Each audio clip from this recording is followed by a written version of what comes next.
Welcome back to Mark Hollis' vlog, everyone. Thanks for joining in again today. And I can't help, I actually feel compelled to have this quick conversation. I mean, it's a really, really weird market going on right now in the car industry. Obviously, if you've looked around, I mean, it's everywhere. It's plastered all over front page news. You see information all over the internet. It doesn't matter where you look, if it's Facebook or news or online, Google News or what have you, there's information telling you that the car industry has gone absolutely bananas. A lot of it has to do with supply chain and availability or lack thereof, and therefore car prices are going through the roof. How much is our F-Type Jags worth today? Now, it's such a really goofy market. I mean, last year we bought this car for my wife, Mercedes C300, pretty standard car. It's a coupe, 2-liter 4-cylinder engine, makes 250 horsepower, not a rocket, and it's not the kind of car that most people would consider highly desirable in the sense of, low production numbers. I mean, there's lots of these cars out there. There's lots of coupes, lots of sedans, and quite frankly, they're almost a dime a dozen, particularly in the Mercedes world. It's a really strange year. As a matter of fact, it's to the point where in this last year, for a while, we actually listed the car in some personal classifieds here locally, and we had some really weird offers. But we actually had dealers reaching out. They're offering out, or they want to buy the car off of us. I mean, a lot of people now, the dealers are trying to get inventory, and so they're filling their lots with people's cars. They're looking at buying back products or taking your car in as a trade so they can get you into a new car, but now it puts a used one on their lot because a lot of times they're suffering for inventory. And have you ever driven by some of these car lots lately? There's literally almost nothing on some of these lots. It's almost sad. You drive through and you see a 4-acre parcel of land with all kinds of yellow stripes, but there's no cars in between. It's a really, really odd time. Prices have now gone up. We've seen the dealers borderline ridiculous numbers on these cars, and we're willing to pay more than we paid when we bought it a year ago or a year and change ago. Now, the same phenomenon is really happening with the F-Type R right here. Now, I've been looking around, and for a lot of you guys who have been shopping for these cars, you probably know what I'm starting to find. And one of you guys out there reached out here in a recent video and asked, okay, to putting it all in perspective, how much did I actually pay for my car, and how many Ks did it have when I bought it? Well, let me tell you, I'll back this up. It's a 2018 F-Type R, nicely spec'd. Doesn't have carbon fiber extras, but you know what? It does have the blade wheels, and it feels like a mid-level spec F-Type R. And so it's a beautiful car. When I bought it, it had somewhere in that 29,000 kilometer range, which I felt was probably a little more than I wanted, but you know what? The price was right, the miles were okay, and it definitely had the right spec of color. So it seemed like a pretty easy decision for me to, buy this car. I love the looks of obviously the color for me did it. The blade wheels are good. That is actually one of my favorites when I see the blade wheels. It's like, for me, I personally think it matches the car very, very nicely. But again, to each his own. Everybody's got their taste. That's just the spec I was looking for. When I bought the car, I paid about $75,000 with that 29,000 kilometers on it. Now, I don't mind sharing the prices. It's all good.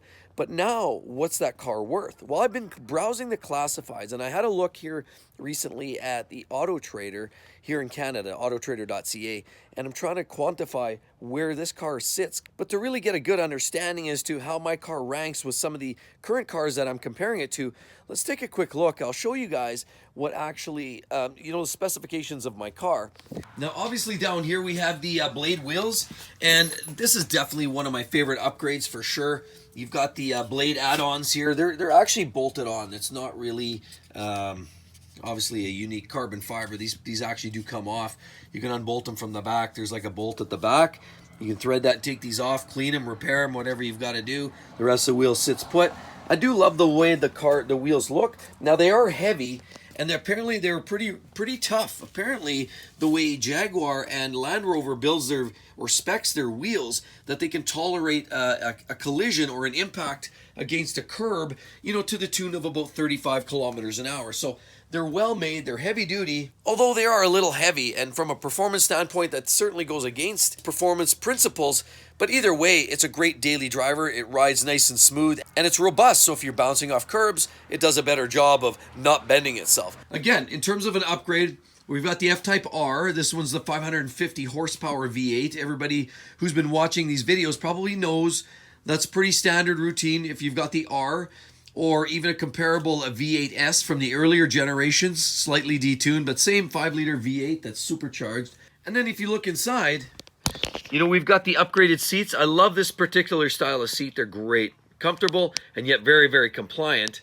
And then over here, naturally, we have the glass roof. And if you look, we've talked about that in some of my other videos, where on one hand, it's a hazard potentially because it's fragile, it's glass, it takes a rock, it's going to be a very expensive repair.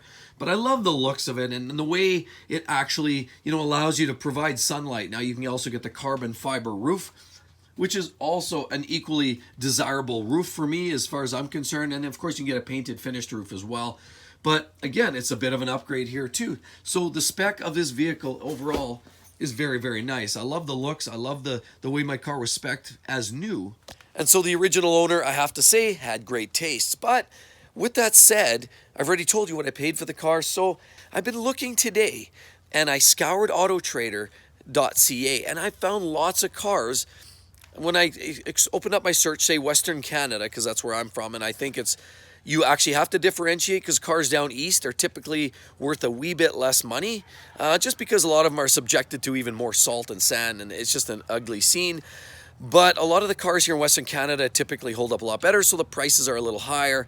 What I'm starting to see are cars of significant value of the same year, 2018 already. I've had my car for about a year and a half.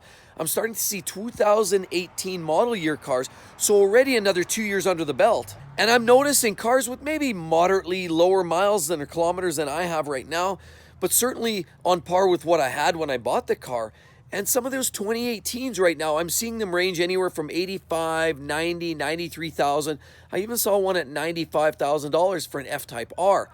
SVRs, well, they're way over 100 grand, even for the older ones, an 18 or a 17. I'm noticing that they're a lot more money, obviously, to get in the SVR. But the Type Rs, now you're pretty much, if you want, like, for example, an 18 like this, which is what I have, you're basically looking at committing probably at least $80,000, $85,000 to get into one, maybe with some higher miles on it. And again, that's an 18. I had my 18 already for a year and a half, knowing it's probably still worth $80,000, and I only paid $75,000, so I'm actually up on the whole net profit. So it's actually gained me some money. How can you make money on a car? Well, most cars are depreciating asset, and you know, I'm not here to pretend that they're ever a good investment. I think most cars are considered very poor investments, and I personally drive them because I love them, and I'm willing to spend that money and just acknowledge, and I concede that some of that money on depreciation, repairs, and maintenance are going to go down the toilet. But to me, that's the fun factor built in. Hey, some people travel, and some people, you know, golf or fish and fly fishing and do all their hobbies, and that costs money in most cases. So I like cars, what can I say? And I know there's be money wasted. Absolutely, they are a depreciating asset. But for the first time in this really interesting history of automobiles and human beings, as far as I can tell, other than, you know, historically you'd find those really strange one-off cars. I mean, look at a Ferrari Enzo. I mean, those have gone way through the roof. Or a Ferrari F40, or a Ferrari F50. Strange cars that are really low production numbers, high dollar cars, unique, special. Those cars have all gone up, absolutely. But outside of that realm of very unique, the ho-hum everyday vehicles, not only, you know, not to say an F-Type is a ho-hum, because by no means, but cars even like this, I mean, cars typically, you would expect this to drop anywhere up to about 50 to 60% of its original value in the first 5 years of a car like this.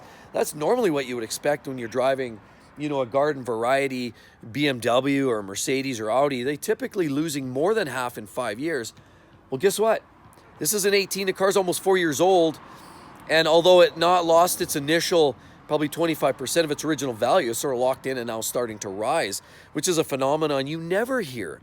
So this car has actually made me money, if you can believe that. It's absolutely lunacy. Now, the flip side is, if I sold it, which I have no intentions because I love this thing, can't imagine replacing it anytime soon. But theoretically, what would you do? Like, if you guys were, you know, say you looked at that and a dealer came at you with an interesting offer and they said, hey, you know what? You just bought your car last year and you knew that you could make $5,000 on it and you enjoyed it for a year. Would you sell it? I think a lot of people say, hey, at the end of the day, a car is just a car and I can replace it and I can buy another one. And in a lot of cases, that's absolutely true. I think emotionally attached to a vehicle is okay.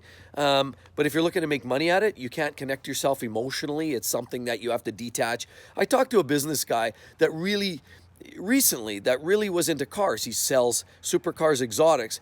And he said he loves those cars, and he actually was a professional race car driver. But he said at the end of the day, if you want to be successful in the car business, you have to consider that you can't love the car, and you actually have to sort of detach yourself.